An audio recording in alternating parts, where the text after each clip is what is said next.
Y'all, I'm so nervous. I don't know what to do. You got this. All right. I'm about to tell y'all a story that my mom doesn't even know. I like to call this the process. It took me a while to decide if I'd be able to deliver this story today. If we know each other, then you know that when I'm being deep, I'm still being silly.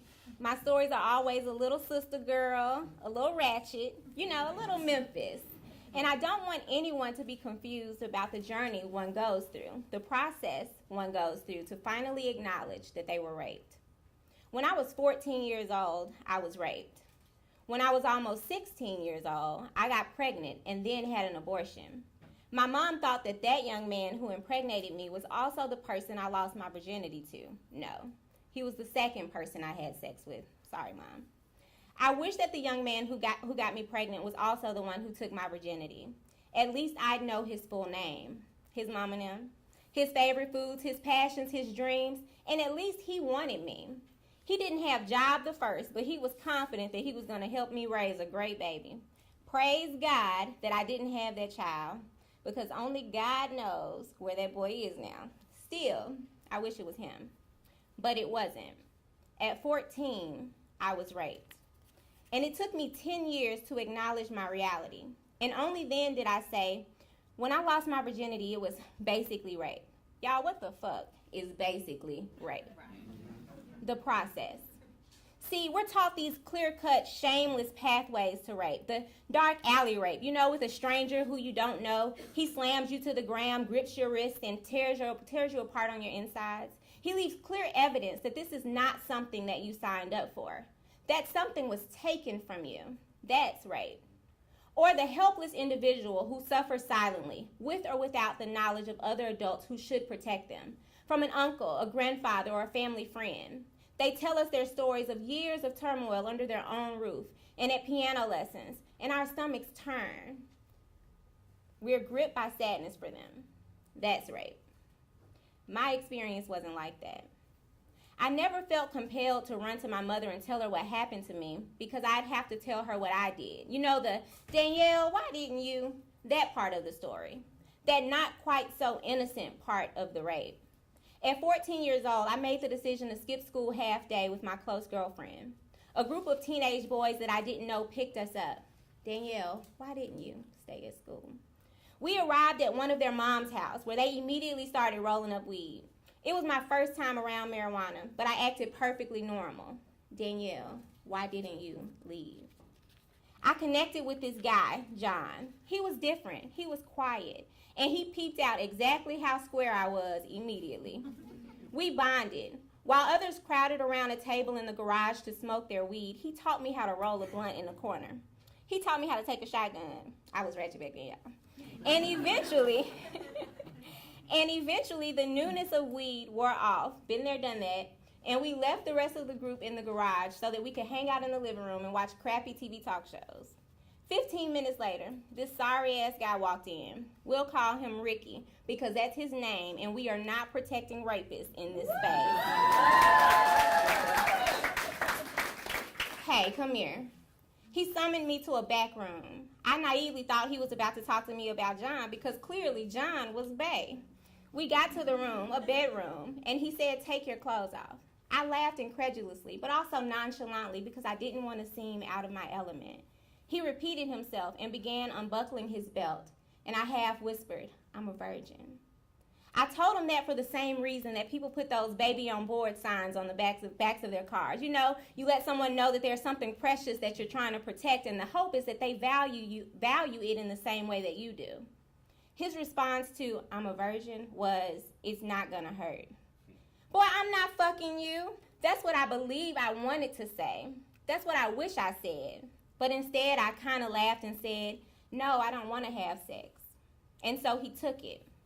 I wish I could recall some pain that I felt, some threshold that was crossed that we could never return from, but I don't. The only thing I remember is the disgust.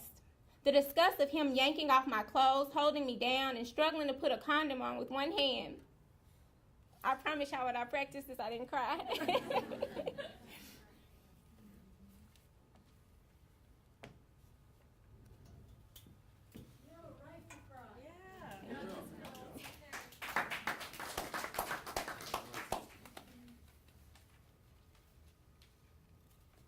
struggling to put a condom on with one hand before barely inserting himself into me and then immediately ejaculating.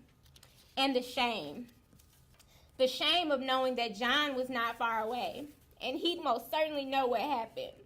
Followed by the shame of hearing voices on the other side of the door as he casually tells me to get dressed a few moments after he started, only for him to walk out of the room carrying his obviously used condom out like a prize.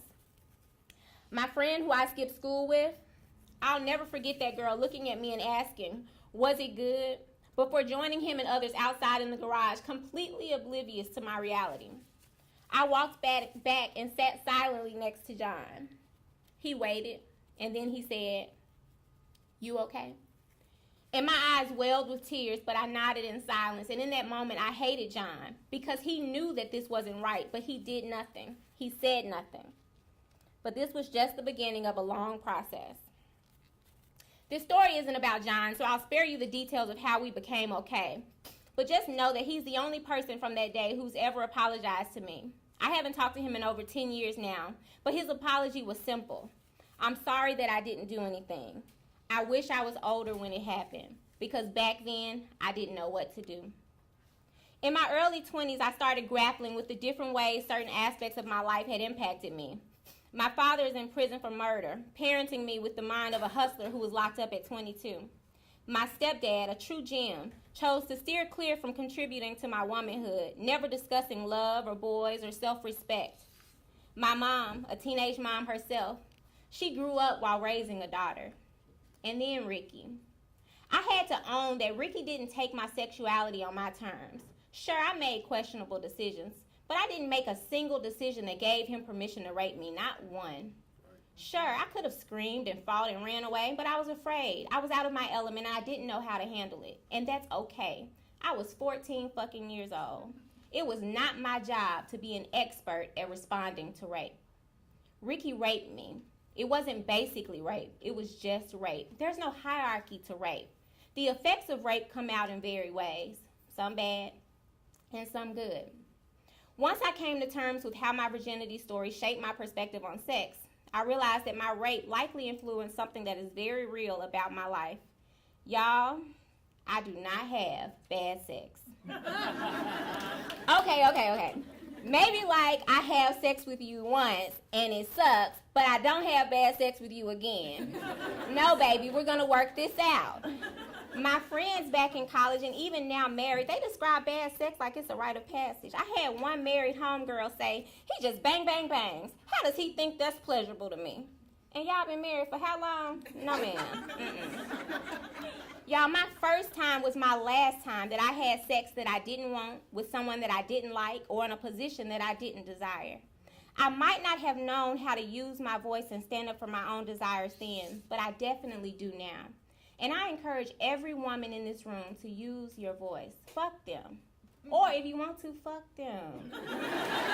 But let's own our sexuality and teach our daughters to own their sexuality and encourage our sons to own their sexuality so that we can all be proud of who we are, what we do, and the kind of impact we have on other people's lives.